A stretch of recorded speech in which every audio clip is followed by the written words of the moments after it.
Good evening all, and welcome to another video on All Hail the Ale. Tonight we are going for a beer that is inspired by one of the nicest cakes in the world that anyone could ever have. Which one is it? Is this one?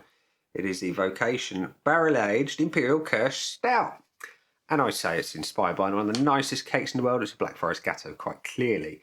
It's barrel-aged and it's 11% ABV, which by my reckoning, and by the can, it's 4.8 units, and that's a lot of units out of my weekly allowance, so I'm saving it for Sunday, because it's Stout Sunday after all. And it says on the side of the can, a sumptuous double mash stout with intense notes of dark chocolate and morello cherry. Once brewed, this beer was aged using cognac barrels to add layers of complexity and depth to the flavour. So yeah, so this barrel aged series, it says, these beers explore the boundaries of barrel aging, complex flavour profiles created in small batches from our brewery in Hebden Bridge, best enjoyed slowly. And for me, you know, like I say, with my limited unit allowance, that's exactly what I'm going to do. It's 11%, so I don't want to be knocking it back like it's going out of fashion. So yeah, so you've got some killer, you know, purple, cool wood rings. It's like a cross segment of a tree. Awesome, awesome stuff. It's £5 in your local Tesco right now. It's room temperature, as all good Imperial Stouts should be, and we're going to pour into Vocation glassware. So without further ado, let's hope this one doesn't spray everywhere. Nope. So the pour is dark, nice and dark, exposing my lack of glass cleaning skills again. Bear with it. There we go. Right, that is one hellishly dark head. That's the first thing I noticed about this beer. Other than the fact my glass is not very clean.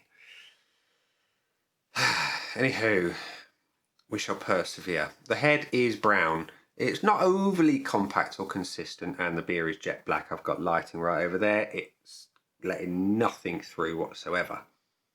Didn't get any aroma as I opened the can or when I poured either, so let's go in for a whiff.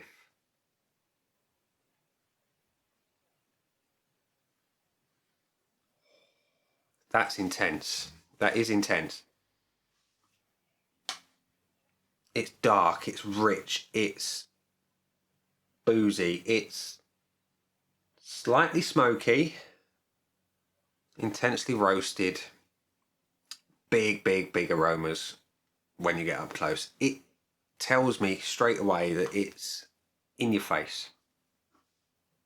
It smells interesting. Let's have a taste.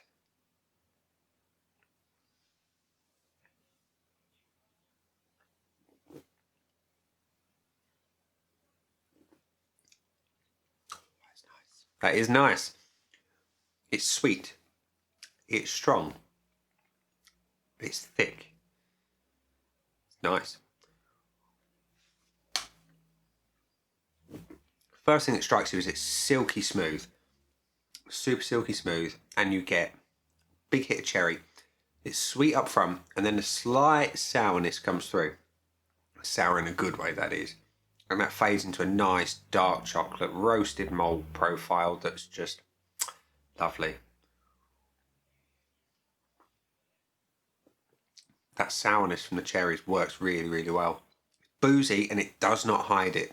It does not hide it. It's in your face with the flavour, slightly less in your face with the booze. Like I said, it doesn't hide it, but equally it makes no bones that it's an 11%er. Unctuous. Mouthfeel is superb. It really is.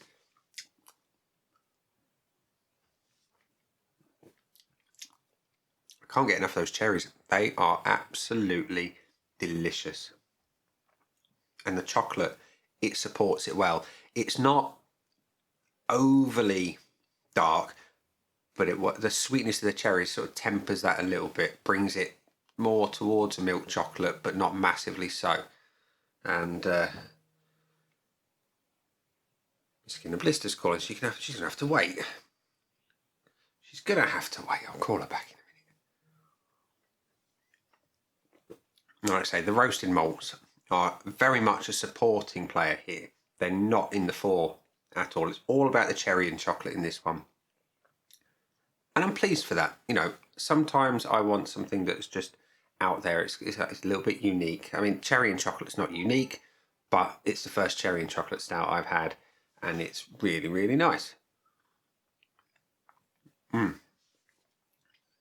It's almost engine oil consistency. It's just spot on. I'm going to enjoy that slowly, as the can says. So we're going to give it a bit of a score, but before we do, we'll consult the Aide Memoir scoreboard of joy. This one, and there are a relatively low number of check-ins at the minute, because it's still fairly new. It's 954 check-ins on Untappd, which gives it an average score of 4.28, which, let's be honest, no matter how many check-ins, that's a bloody good score. So we're going to give it some score as well. So, looks. Jet black, it had a lovely brown head, which would have been better if my glass cleaning skills were up to scratch. It's a very good looking beer. Very, very good looking. Can't fault it, it's got a 1. Aromas. Aromas. Up front, you know, when you're pouring, sometimes you get a big hint of something, be it coffee, be it chocolate, be it roasted malts. Or in this case, it could have been cherries, but it wasn't. It wasn't in your face. But when you get out close, spot on. It smells exactly what you expect. You've got the cherries, you've got the chocolate, you've got that roasted malt. It works perfectly. It's a balanced aroma, and I can't find fault with it at all. The body, well, like all good Impy stouts, it's thick and unctuous, and it's silky smooth in the mouth. There is not a chink in the armour of this one. It's a full point for that one as well. Now, the taste. Now, it is sweet, and it is sour, and then it goes to chocolate, and that fades into that nice dark chocolate that's tempered, like I say, with the sweetness of those cherries, into a beautiful, balanced flavour. I wish it had a little bit more of the roasted malt, but then again, that would probably take away from the cherries. Is it perfect in the flavour? I think so. Give it a full 1 there. And the finish. Like I say, it fades from that sweet sour cherry into the chocolate, and that's where you stay. It's a chocolate finish, and it works incredibly well. Like I said, I wish there was a little bit more roasted malt on the finish, but that's being picky. And even now, I've got those hints of cherry, and it's spot on. Is it perfect? It's almost perfect. Like I said, that's where I'd really like to have some of the malt come through after the chocolate. So I'm going to give it 3/4, which, let's be truthful, 4 3/4 out of 5 on anyone's score sheet is bloody good indeed. So yeah, there we are. It's a cracking beer. £5. It's you pay an awful lot more in a bottle shop for something far less delicious. Let's be honest.